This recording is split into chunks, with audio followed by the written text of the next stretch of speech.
শাস্ত্র এবং প্রাচীন লোকবিশ্বাস অনুযায়ী গরু অনেক সময় প্রকৃতির পরিবর্তন বা শুভ অশুভ ঘটনার পূর্বাভাস দিতে পারে। হিন্দু শাস্ত্র, বিশেষ করে বেদ, পুরাণ ও আয়ুর্বেদীয় গ্রন্থে গরুকে অত্যন্ত পবিত্র প্রাণী হিসেবে গণ্য করা হয়েছে এবং গরুর আচরণকে অনেক সময় শুভ লক্ষণের প্রতীক হিসেবে ধরা হয়। নিচে শাস্ত্র অনুযায়ী ভালো সময়, শুভ সময় আসার আগে গরুর কিছু সংকেত 10টি পয়েন্টে ব্যাখ্যা করা হল, যা সাধারণ মানুষের কাজে লাগতে পারে। ভালো সময় আসার আগে গরু যেসব সংকেত দেয় শাস্ত্র অনুযায়ী: গরু নিজে থেকে বাড়ির দরজার দিকে আসা। শাস্ত্রে বলা হয়, যদি কোনো গরু নিজে থেকেই বাড়ির দিক বা প্রবেশপথে এসে দাঁড়ায় বা বসে, তবে সেটি শুভ লক্ষণ। এটি অর্থ ও শান্তির আগমন নির্দেশ করে। গরুর মুখ উত্তর বা পূর্ব দিকে থাকা অবস্থায় ঘাস খাওয়া। এই দিক দুটি শুভ বলেও বিবেচিত হয়। এই অবস্থায় গরু যদি মনোযোগ দিয়ে ঘাস খায়, তা ভালো সময় আসার ইঙ্গিত হতে পারে।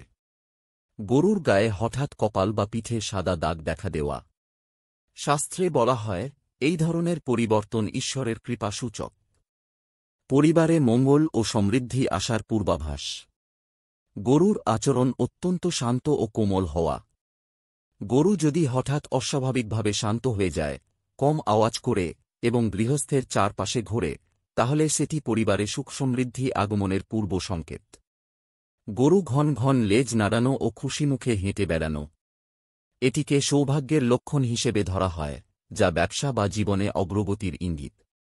গরু মালিক বা পরিবারের কারো মুখ চেতে দেওয়া। এটি অত্যন্ত শুভ লক্ষণ। বিশ্বাস করা হয়, এর ফলে পরিবারে সুখবর বা কাঙ্ক্ষিত ফলাফল আসতে পারে। গরু যদি রাত্রে বা সকালে গৃহ প্রবেশ করে, বিশেষ করে ভোরবেলা গরুর প্রবেশ শুভ। এটি নতুন সুযোগ, শান্তি ও ঐশ্বর্য আসার পূর্বাভাস বলে বিবেচিত হয়। গরু হঠাৎ গৃহস্থের আশেপাশে ঘন ঘন ঘোরাঘুরি করা। গরু যদি হঠাৎ মালিকের প্রতি বেশি অনুরাগ দেখায় বা তা পেছনে ঘোরে, সেটি ইতিবাচক পরিবর্তনের ইঙ্গিত। গরু প্রস্রাব বা গোবর বিশেষ স্থানে ফেলা, যেমন বাড়ির আঙিনায় বা মূল দরজায়। গরুর মলমূত্র শাস্ত্রে পবিত্র বলে বিবেচিত। এটি যদি বাড়ির দরজার সামনে পড়ে, তা পবিত্রতা ও মঙ্গল বার্তার প্রতীক। গরুর গলায় ঘণ্টার শব্দ বাড়ির চারপাশে বেশিক্ষণ শোনা যাওয়া।